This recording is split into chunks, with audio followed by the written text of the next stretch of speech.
You are listening to the global network of podcasters dedicated to the pharmacy profession. Welcome to the Pharmacy Podcast Network.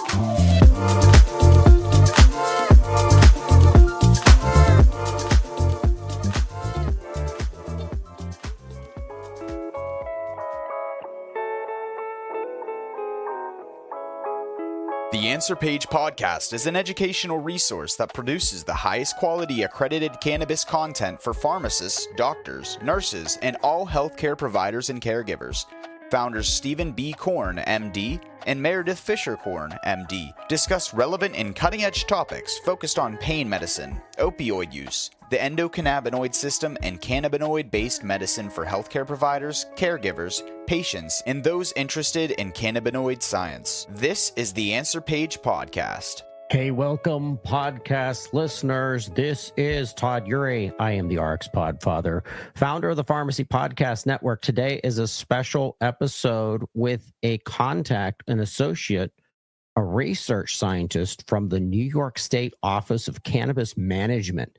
This is a big deal for us, and the TheAnswerPage is commanding this episode where we're digging down into pharmacist knowledge and the leverage of cannabis medicine. Sang Choi is the pharmacist research scientist at the New York State Office of Cannabis Management. And the TheAnswerPage is a new member of the Pharmacy Podcast Network, which is an education resource that has been providing the highest quality of accredited education to healthcare communities for over 2 decades in the cannabis space. And they've been awarded U.S. and international awards and have been recognized as leaders in medical cannabis for pain medicine, opioid prescribing practices, and other conditions. Stephen and Meredith, Dr. Stephen Korn and Dr. Meredith Fisher Korn, are here with us today, and they're going to be doing this episode with Sang Choi. And with that, I'd like to turn it over to Dr. Korn. Take it away, Stephen. Thanks very much for the introduction, and thanks for having us all here. So we're pleased to have as our guest today, Sang Choi, RPH. She's a research scientist from the New York State Office of Cannabis Management. And Dr. Fisher Korn and I have been working closely with the New York State Department of Health since they reached out to us at TheAnswerPage.com to create the first New York State Department of Health state-approved accredited medical cannabis course for healthcare providers. It's actually a decade ago this month, so it's a perfect timing for having this podcast. Before we get started with our introduction to Dr. Choi, I just want to mention and highlight that TheAnswerPage.com provides downloadable and shareable free educational handouts relevant for pharmacists and also patients. The three of them are the endocannabinoid system and medical marijuana in 15 minutes. And it's a very nice handout that really can take you from knowing very little to a lot in a very short period of time. And a lot of people hang on to it as a reference and a resource. The other, which I think is also very relevant for pharmacists, is called the perioperative considerations for patients utilizing cannabinoid-based medicines and products. There's a lot that goes into the perioperative period, a lot of drug-drug interactions, a lot of medication. So this is a handout that's also really important and really highlights the ones that will be likely combinations and things that would be interacting during that period of time. And the other one is on cannabidiol. It's our CBD primer. It's called Essential Information for Healthcare Providers and Consumers. So many questions come up now about CBD, especially since it's available in so many different outlets. Also, I just want to mention any pharmacist or other healthcare provider who wishes to purchase an ACPE accredited or other accredited TheAnswerPage course should use a code PPN10. Think Pharmacy Podcast Network, PPN10, pay 10% discount to any of our courses. So Sang has so much to share, and this should make for a very interesting podcast. So let's just start off by way of background. Sang Choi is a research scientist with the New York State Office of Cannabis Management, focusing on advancing cannabis science through research and educational initiatives. The team is developing and supporting scientific programs that explore the therapeutic potential and the comprehensive understanding of cannabis. leveraging extensive pharmacy expertise to drive evidence-based research and educational efforts in the emerging cannabis science landscape. She has over 20 years of pharmacy experience with expertise in HIV and AIDS, oncology, transplants, and fertility care. As a former pharmacist in charge at a specialty pharmacy, she counseled patients with complex drug regimes. She previously served as the downstate dispensary director for Etain, New York's first woman-founded, vertically integrated medical cannabis company. During her tenure, she played an essential role in supporting patients during the launch of the New York's medical cannabis program, and is committed to improving patient outcomes by combining clinical expertise with passion for education and patient-centered care. So welcome, Dr. Choi. Thank you. Thank you for having me today. It's our pleasure. And I'd like to start off with a few things. So I've shared your impressive bio. So can you, as a pharmacist, provide some background for our audience and describe the transition from a specialty pharmacist to a dispensary director for a registered organization? If you can touch on some items, such as how the experiences of pharmacists informed your understanding of cannabis medicine, some insights on patient care and safety, and some of the challenges. Yeah, so as you said, Dr. Korn, I did start out in a specialty pharmacy. That was my first stint out of pharmacy school. And I started at a HIV/AIDS pharmacy. It was sort of the first when specialty pharmacy started. So it wasn't a big box like a pharmacy, but it was like an apothecary, really small. And I really, really loved that environment. I say to this day, that was my most favorite, pharmacy job because of sort of the complex drug regimens that these patients had, especially their pill burden was 20, 30 tablets, capsules a day. Now it's, with evolution of all these drugs, they're down to like 2 or 3, which is just an amazing thing. So what I loved about that was, yes, the complex drugs, but also the connection that I made with the patients.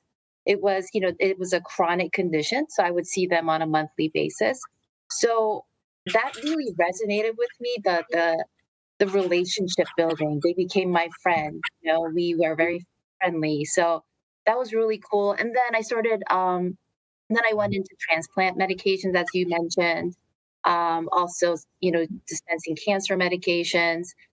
In New York, actually, you have to take compounding exam to get your pharmacy board. So I actually went a little bit further than that, and I got some extra training. I went out to Houston, got some compounding training there. So I worked in compounding for a little bit. And then my last, pharmacy experience before I came into cannabis was in a fertility pharmacy.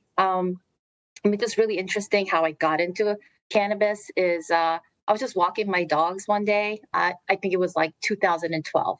I'm in New Jersey, and I was walking in the dog park, and I saw a sign that said, "Oh, medical cannabis passed in New Jersey."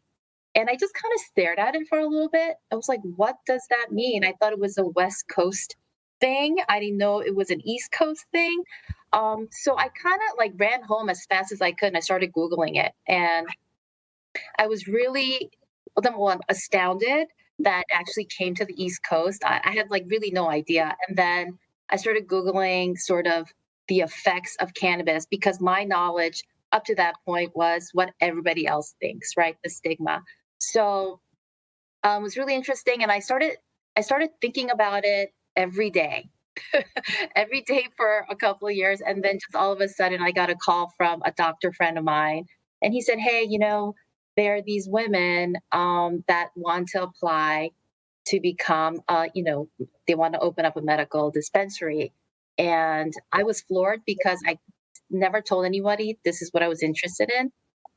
So just really amazing that I did get that call. And then, we eventually got the license. We were one of 5 licenses that were granted. And I started working at Etain in 2016. And that's really interesting. What I found from interviewing a lot of people and working a lot of people in the field, unlike other areas of medicine and pharmacy, people seem to have an interesting, unique story that brought them there. We have one too. We can't go into it right now. It would take too much time. But it's an interesting story that involved our son, who was 10 years old at the time, asking us questions that we couldn't answer about medical cannabis. So I'll save that for another time. But that's what got us into realizing there was such an educational gap in this area and getting focused in this area. So in your role as a dispensary director, can you just share with us a bit about some of your key responsibilities in that role? I guess the issues with compliance, operations, patient care, and even staff training. So if you could just share a little about that, that would be great. Yeah, Dr. Korn, it is all of those things. And maybe I was equipped to do it or not, I'm not sure, but it was on the job training basically. So I knew the things that I knew, which was how to consult the patient. I knew about, cannabis and its effects and drug interactions and things like that. But it was like the other things surrounding it. So I think most of you know, as pharmacists, regulations are very, very important to us. Probably one of the most scrutinized, industries. So that's like a no-brainer for a pharmacist to follow regulations. It's just how you interpret it and make sure that you're following these the compliance and regulations.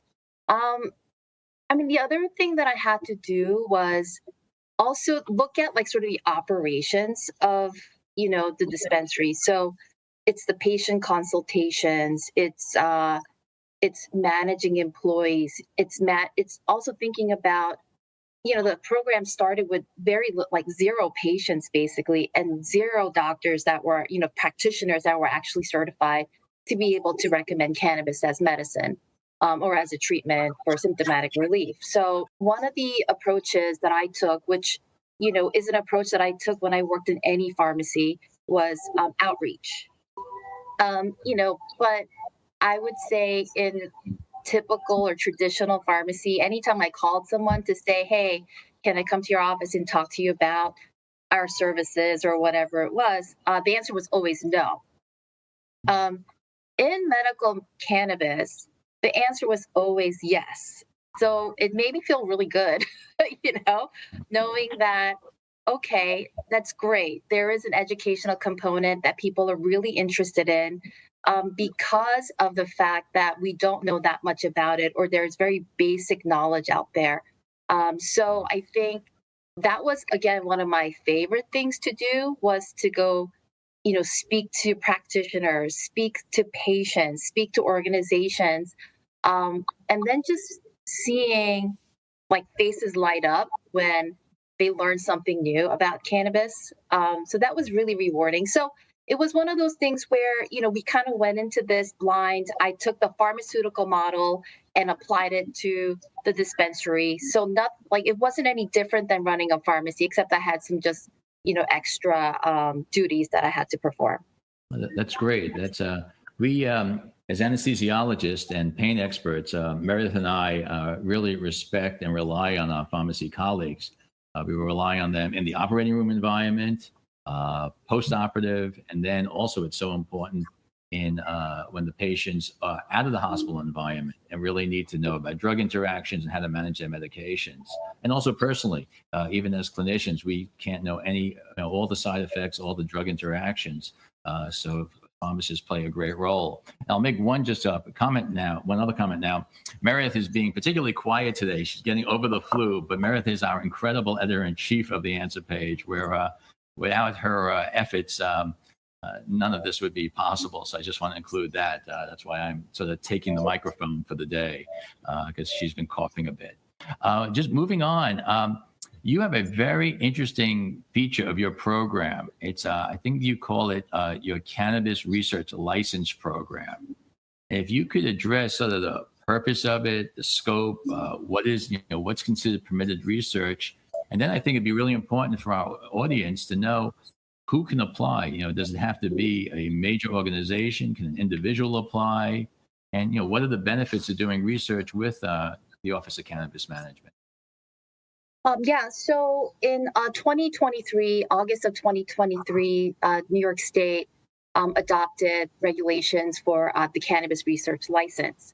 So it allows people who want to do research to produce process, purchase, and possess cannabis for research. And it's to basically test like chemical potency and composition, efficacy and safety of administering cannabis as part of a medical treatment, clinical investigations of cannabis-derived drug products, and genomic or agricultural studies. So what we're doing is the OCM basically helps we review applications and, we send it out to the Cannabis Control Board for approval. So our goal here, because we know that there is, a major sort of block or difficulty in doing research, we help facilitate, the research. And like I said, it can be any one of those categories. But we know that the other part that's really difficult for people is like, how do I do research? So we are there to answer questions. So we are available. There's a consultation form online. If you're not sure as a researcher that you want to actually do research, or does it require a research license from the OCM, then we are open to consultation. And, people call us all the time. And then we kind of give them a route or a roadmap on how to do the research. Then the second challenge would be, how do we actually do this when we don't have the infrastructure to do so? So New York State also, we have a collaborator list. So this is a list where you can partner with other collaborators that you want to do research with. So it can be anybody that you need a site, let's say like a lab, or a partner that you need to, like a cultivator or a processor. So basically we try to, also you can get cannabis products too, anybody who's on the collaborator list. So we try to facilitate research by helping, these little parts and little like difficulties that, might be able to help. But we need to have like an abstract, we need to have goals, we need a study design, we need to know your funding plan, we need to know like who's going to be involved in the study, and basically research site information. And we need all the documents to be in line. And let's say you don't have the documents all filled out and you don't know how, again, we'll help to facilitate and we'll guide you through filling out these documents that might be difficult. That's great. No, that's a great service. And that's great to bring people together, because that's a big challenge. A lot of times people have great ideas and they have some of the pieces, but they don't have all the pieces to make it work. So that's really a great feature of your department. You don't have to be a scientist. You can just be someone who wants to research.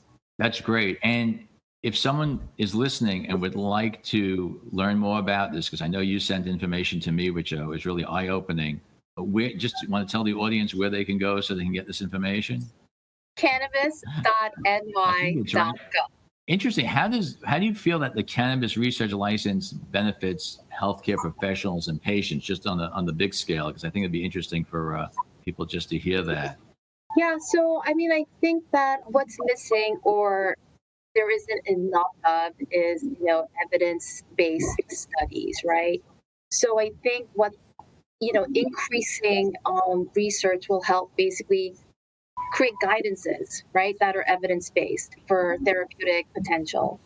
It also enhances patient guidance, so it helps like clinicians be able to guide patients in a more like detailed, or at least like more informative way. And then we can still talk about like drug interactions and side effects and contraindications, but you have this guidance, like evidence-based, like research to help you do so, and it just helps you guide the patients in a like a guided manner. Sorry, let's start over on that one.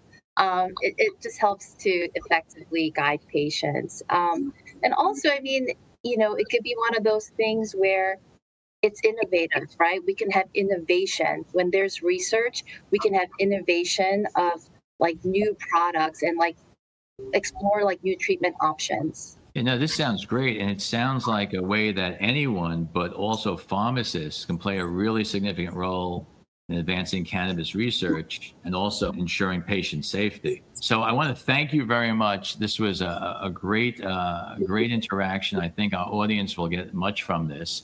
If you missed it at the beginning of the podcast, I just want to share again that the Answer Page provides downloadable and shareable free educational handouts relevant for pharmacists. There's one on the endocannabinoid system in 15 minutes, perioperative considerations, and one on CBD. It's a primer, essential information for healthcare providers and consumers.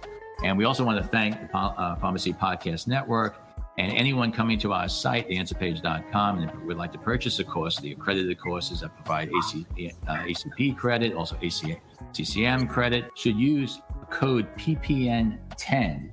Think Pharmacy Podcast Network, PPN10, pay 10% discount to any of our courses. Thank you all. Thanks very much. Thank you.